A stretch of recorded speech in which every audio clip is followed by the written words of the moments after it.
सुजात आंबेडकर करतायत. मला वाटतं ते नाही करू नये.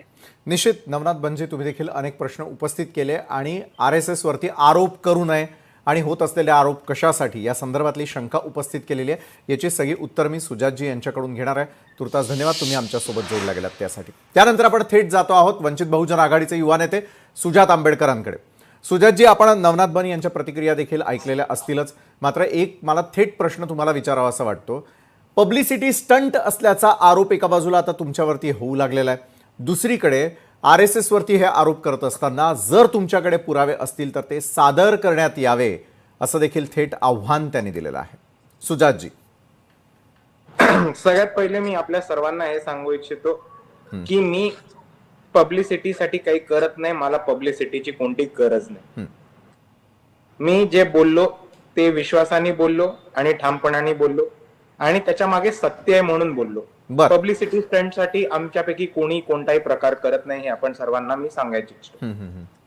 आणि मेन मुद्दा येतो पुराव्यांचा, तर मी पहिले एका बाजूने चालू करतो आणि मग आपण दुसऱ्या बाजूला येतो. सगळ्यात पहिली गोष्ट, दसऱ्याच्या दिवशी RSSच्या मुख्य कार्यालयावरती शस्त्रपूजन होते. तिथे AK-47 ग्रेनेड आणि इतर शस्त्र ठेवलेली असतात. Automatic rifle, semi automatic rifles ठेवलेली असतात, जी फक्त भारत सैन्याकडे असतात किंवा त्यातले काही असे शस्त्र असतात जी भारताच्या सैन्याकडे सुद्धा नसतात. ही पहिली गोष्ट आपण सर्वांनी समजून घेतली पाहिजे. दुसरी गोष्ट ही की RSS ह्या ऑर्गनायझेशनची कोणतीही नोंदणी झाली आहे का, ती रेजिस्टर्ड आहे का, हा माझा दुसरा महत्वाचा प्रश्न येतो. तिसरा माझा महत्वाचा प्रश्न येतो की RSS सारखी संघटना हे भारताचं संविधान मानते का? कारण जेव्हा भारताचं संविधान हे अडॉप्ट केलं गेलं होतं तेव्हा गोलविलकर म्हणाले होते की भारताचं संविधान हे भारतीय नाहीये. बाबासाहेबांनी वेगवेगळ्या ठिकाणाहून छोटे छोटे तुकडे घेऊन एक संविधान संकलित केले आणि आम्हाला हे संविधान मान्य नाही, हे गोलवलकरांचं वक्तव्य आहे. आणि चौथा आणि महत्वाचा मुद्दा की RSSनी कधीही तिरंगा आपल्या कार्यालयावरती फडकवला नाहीये. यांनी तिरंग्याचा विरोध केलाय आणि त्याच्यानंतर हिंदू मुसलमान एकता याला विरोध करून यांनी 15 ऑगस्ट याला काळा दिवस मानायचा हा प्रकार केलाय. आता ह्या मांडलेल्या 5 फॅक्ट्स तुम्ही संकलित केल्या तर तुम्हाला काय दिसेल की एक संघटना आहे ज्यांच्याकडे शस्त्रे, एक संघटना आहे ज्यांच्याकडे एक्सप्लोजिव्ह आहेत आणि ऑटोमॅटिक वेपनरी, आणि ही संघटना संविधान मानत नाही, भारताचा तिरंगा मानत नाही, 15 ऑगस्ट मानत नाही आणि त्याचबरोबर ह्यांची कोणतीही नोंदणी नाही. आता जेव्हा तुम्ही ह्या 5 गोष्टी संकलित केल्या तर तुम्हाला दिसेल की ह्याची डेफिनेशन आणि ह्याची व्याख्या एका टेररिस्ट ऑर्गनायझेशनची येते आणि अजून कशाची नाही. आणि म्हणून मी हे वक्तव्य केले. दुसऱ्या बाजूला बन जे म्हणाले की बाबासाहेब हे संघाच्या कार्यालयावरती गेलेले हे अतिशय खोटं आहे आणि चुकीची माहिती आहे आणि हा एक संघी अजेंडा आणि प्रोपगंडा आहे. नवनाथ बनना मी विनंती करतो की हा कार्यक्रम संपल्यानंतर त्यांच्याकडे पुरावे असतील तर त्यांनी त्यांच्या ट्विटरवरती जाहीर करावे.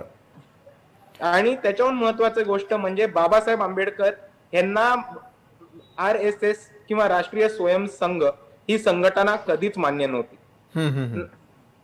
जर तुम्ही शेड्यूल कास्ट फेडरेशनचा, शेड्यूल कास्ट फ्रंटचा जर तुम्ही जाहीरनामा बघितला तर त्या जाहीरनाम्यामध्ये RSS वरती बंदी हा एक मुद्दा बाबासाहेबांच्या खुद्द पक्षाच्या जाहीरनाम्यावरती आलेला आहे.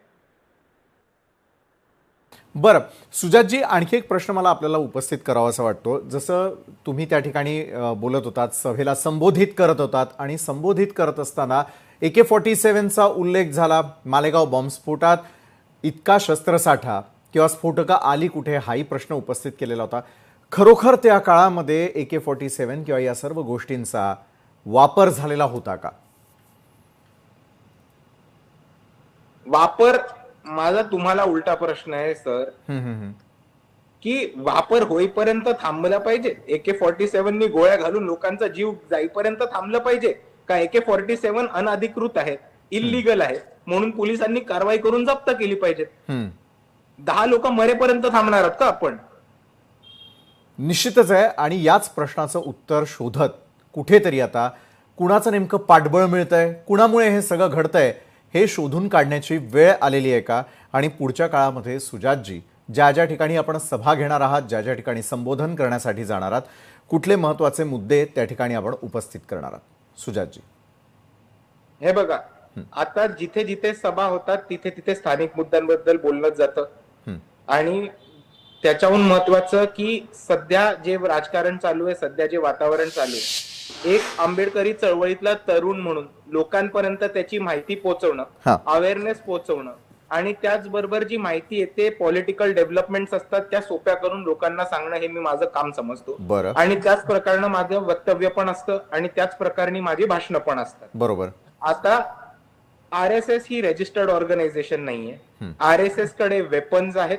RSS भारताचा तिरंगा लावत नाही, RSS संविधान मानत नाही आणि RSS कडे कोणतीही नोंदणी नाही. हे लोकांना जाऊन सांगणं हे माझं काम आहे आणि मी ते करत राहील. बरं, आपण आतापर्यंत केलेल्या सर्व दाव्यांवरती अजूनही ठाम आहात? 100%. निश्चितच. धन्यवाद सुजात आंबेडकरजी. आपण आमच्याबरोबर चर्चा केलीत आणि आपण केलेलं वक्तव्य, त्यामागची नेमकी पार्श्वभूमी काय आणि आपलं कार्य हे नागरिकांपर्यंत पोहोचवण्यासंदर्भामध्ये आपण अजूनही कटिबद्ध असल्याचं सांगितलं, त्यासाठी धन्यवाद. तर आज दिवसभरातला हा होता दुसरा आणि अतिशय महत्त्वाचा मुद्दा. त्यानंतर तिसरा मुद्दा देखील घेऊन आम्ही पोहोचतोय आपल्यापर्यंत, कारण दिशा